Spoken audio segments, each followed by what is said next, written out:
Welcome back. Something amazing happened. So, my next two videos that I was going to do, one was my salvation story, and then the next one was, how to know that you're saved. Are you really saved? What does salvation entail? These kinds of things, right? And then God does what God does. I call them God winks. I heard it a long time ago, but it's kind of where God goes, I'm just going to leave that for you right there. Okay? So, we're going to read Matthew chapter 13. Guys, this is mind-blowing. This is so stinking amazing. Matthew chapter 13, and we're going to start in verse 54. Okay?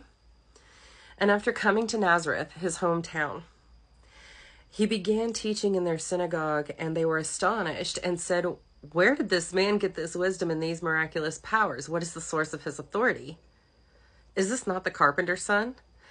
Is not his mother called Mary?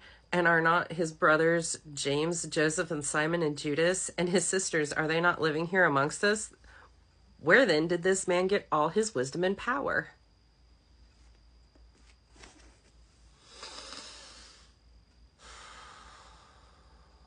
So if you know anything about part of my salvation story, it's that I grew up in church. I didn't get saved till September 23rd of last year because I thought I was saved.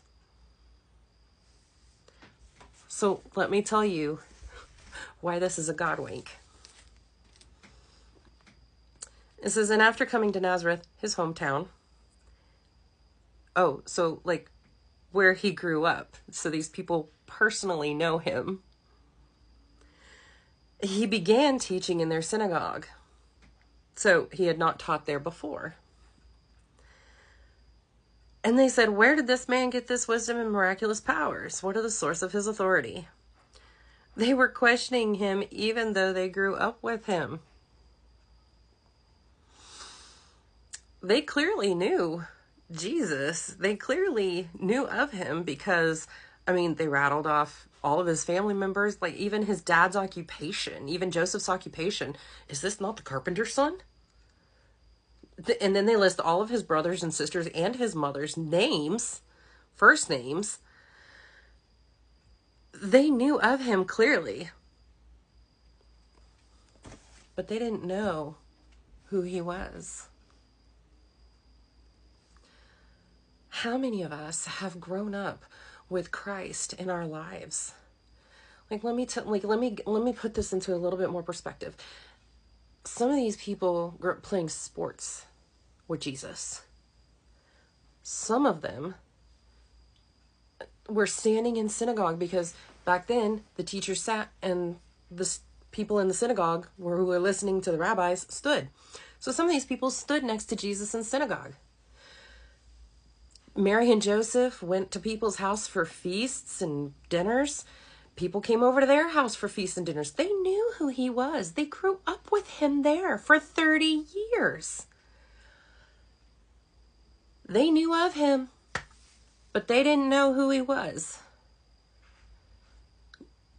How many of us grow up with Christ in our lives?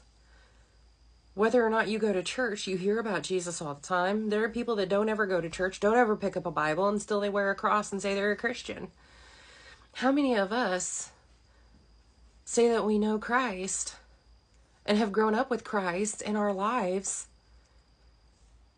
but we have no idea who he really is? Up until September 23rd of last year, that was me. Is it you? I am going to be doing a video on how to know. If you have questions, put them in the comments. Send me a message. My DMs are open. Put your prayers down there. Put your questions down there. I'd be more than happy to answer your questions. God bless and have a fantastic evening.